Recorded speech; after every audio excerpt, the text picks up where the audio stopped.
रामपुर गांव में मनोहर लाल सेठ के 5 पुत्र थे। चारों का विवाह कुछ साल पहले ही हो चुका था और सबसे छोटे बेटे कुशल का विवाह सुरभि से कुछ महीने पहले ही हुआ था। सुरभि बाकी चारों बहुओं से अलग थी।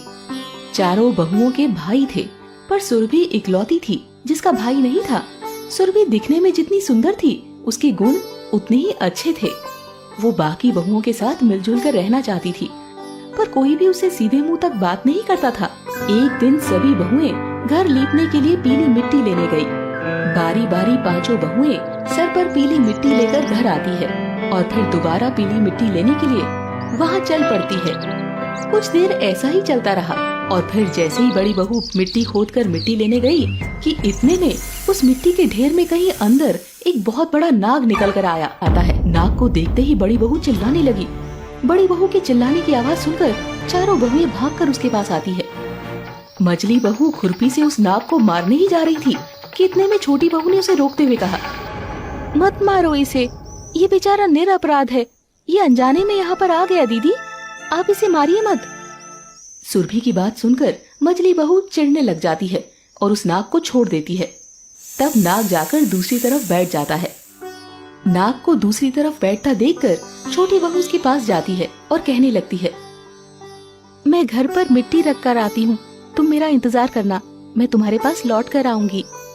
सुरभि की बात सुनकर नाग वहीं पर उसका इंतजार करता रहता है और इधर सुरभि घर पहुंचकर कामकाज में फंसकर नाग से जो वादा किया था वो भूल जाती है और उसे दूसरे दिन ये बात याद आती है और वो भागते हुए वहां पहुंच जाती है और उसने देखा नाग उसी स्थान पर बैठा हुआ उसका इंतजार कर रहा था।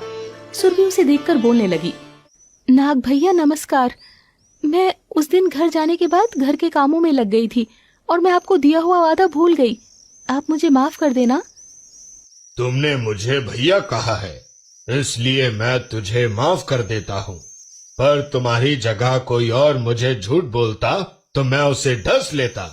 पर तू तो मेरी बहन है और मैं तेरा भाई, तुझे जो मांगना है मांग ले। नाग भैया, मेरा कोई भाई नहीं है, अच्छा होगा अगर आप हमेशा मेरे भाई बन जाओ।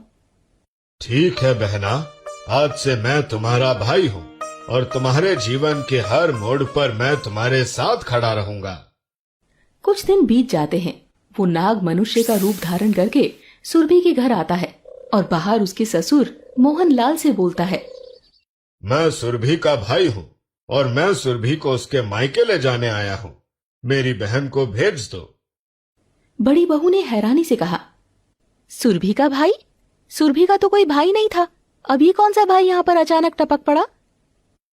मैं दूर के रिश्ते में इसका भाई हूँ, बचपन में ही बाहर चला गया था, सुरभि की शादी में भी नहीं आ सका, गांव आया था इसलिए सुरभि को कुछ दिनों के लिए लेने चला आया। नाग के विश्वास दिलाने पर घर के लोगों ने छोटी बहू सुरभि के भाई को आदर सहित घर में बुलाया और नाश्ता करने के लिए बोला, पर नाग नहीं माना। फिर नाग ने चुपके से सुरभि को अपने असली रूप के बारे में बता दिया। सुरभि बहन, मैं वही नाग हूँ, तेरा भाई, मैं तुझे अपने साथ लेने आया हूँ, इसलिए तू डरना नहीं। और अपनी बहन सुरभि को अपने साथ लिए घर से निकल गया। वो दोनों मार्ग में जाते हुए बहुत बातें करते हैं। इस प्रकार थोड़ी देर के बाद नाग के घर जाकर पहुंचते हैं। वहां के धन ऐश्वर्य को देखकर सुरभि हैरान हो जाती है। नाग के माता पिता सुरभि को आदर सहित अपने घर बुलाते हैं और उसका बहुत ध्यान रखते हैं। कुछ दिन सुरभि अपने नाग भैया के घर में रहने के बाद अपने ससुराल जाने को कहती है, तो उसके माता पिता ने उसे बहुत सारा सोना चांदी जवाहरात और वस्त्र आभूषण देकर उसको अपने ससुराल पहुंचा दिया और साथ ही साथ सुरभि को एक हीरे मणियों का हार भी भेंट में दिया। जब सुरभि अपने ससुराल पहुंची तो उस हार को देखकर बड़ी बहू जलने लगी और कहने लगी, हीरे मणियों का इतना महंगा हार तुझे तेरे भाई ने दिया? हाँ दीदी, तूने तो कभी नहीं बताया कि तेरा इतना अमीर भाई रहता है यहाँ पर। अचानक ये भाई भी आ गया और तुझे इतना सोना चांदी हीरे का हार भी दे दिया। भाई मुझसे बहुत प्यार करते हैं, इसीलिए मेरी खुशी के लिए उन्होंने मुझे ये सारे तोहफे दिए हैं। बड़ी बहू सुरभि के सोने चांदी और उसके घर में ऐशो आराम की चीजों को देखकर जलने लगी और उसने रामपुर गांव की रानी को जाकर उस हीरे मणियों के हार के बारे में बता दिया। रानी उस हीरे मणियों की हार के बारे में सुनकर हैरान हो गई और अपने राजा से कहने लगी, हीरे मणियों का इतना महंगा हार, वो भी राज्य में किसी प्रजा के घर नहीं हो सकता। इतना महंगा हार तो सिर्फ रानी को ही शोभा देता है। मुझे वो हार अभी चाहिए। रानी की बात सुनकर राजा आदेश देते हैं, उस हीरे मणियों का हार मनोहर लाल सेठ की बहू के पास से राजमहल पर अभी लाया जाए। राजा का आदेश पाकर सुरभि दुखी हो गई और वो दुखी मन से अपने नाग भैया को बुलाने लगी। नाग भैया, आपकी दी हुई हीरे मणियों का हार इस गांव की रानी मुझसे लेना चाहती है। अब मैं क्या करूं? आप ही बताओ। आपकी दी हुई हर एक चीज मेरे लिए बहुत अनमोल है और मुझे पता है वो रानी मुझसे सब कुछ छीन लेगी। ऐसा कहकर सुरभि जोर जोर से रोने लगी। उसकी रोने की आवाज को सुनकर नाग वहां पर आ पहुंचा और कहने लगा, बहन तुम रो मत, मैं आ गया हूँ। तुम्हारे सारे दुख को मैं मिटा दूंगा। ऐसा कहकर नाग वहां से चला जाता है और इधर रानी जब उस हार को पाती है तो बहुत खुश होती है और उस हार को देखकर अपने गले में पहन लेती है। उसके गले में पहनते ही वो हीरे मणियों का हार सांप में बदल जाता है। सांप को अपने गले में देखकर रानी चिल्लाने लगती है और उस हार को अपने गले से निकालकर फेंक देती है।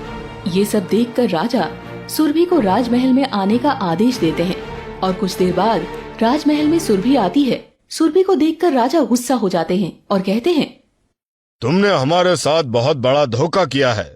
हमने हार मांगा था और तुमने हार के बदले हमें एक सांप दे दिया। तुम्हें अपने इस करतूत पर सजा मिलेगी। सजा भुगतने के लिए अब तुम तैयार हो जाओ। राजा के किसी भी हुक्म को हम टाल नहीं सकते, पर कुछ भी सजा मिलने से पहले मैं आपको कुछ बताना चाहती हूँ। बताओ, तुम्हें क्या बोलना है? ये हार मुझे मेरे भाई ने दिया है और ये हीरे मणियों का हार ही है, पर इस हार में ये बात है कि मेरे अलावा अगर इस हीरे मणियों के हार को कोई और पहनता है तो ये सांप में बदल जाता है।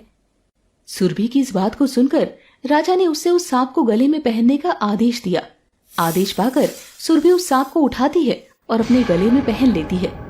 जैसे ही सुरभि ने उस सांप को उठाकर अपने गले में पहना, वो सांप हीरो और मणियों के हार में बदल गया। राजा को अपनी आंखों पर यह भरोसा नहीं हो रहा था कि एक सांप कैसे हीरे और मणियों में बदल सकता है। और फिर राजा खुश होकर सुरभि को सोने की मुद्राएं देकर घर भेजते हैं। घर आकर सुरभि बहुत खुश होती है और अपने भाई नाग को बुलाने लगती है। सुरभि के बुलाने पर नाग सामने आता है और अपने भाई को वो सारी बातें बताती है। सुरभि बहन, मैंने ही अपने जादू से उस हार को सांप में बदल दिया था। मैंने तुम्हें बड़े मन से उस हीरो मणियों का हार उपहार दिया था और मैं नहीं चाहता था कि तुम्हारे बदले कोई और उस हार को पहने। मेरा दिया हुआ हार सिर्फ मेरी बहन के गले में ही शोभा देता है। ऐसा कहकर नाग वहां से चला जाता है। उस दिन के बाद से ही नाग पंचमी का त्योहार मनाया जाता है। सभी औरतें नाग को भाई मानकर नाग पंचमी का त्योहार बड़े ही आनंद से मनाती है।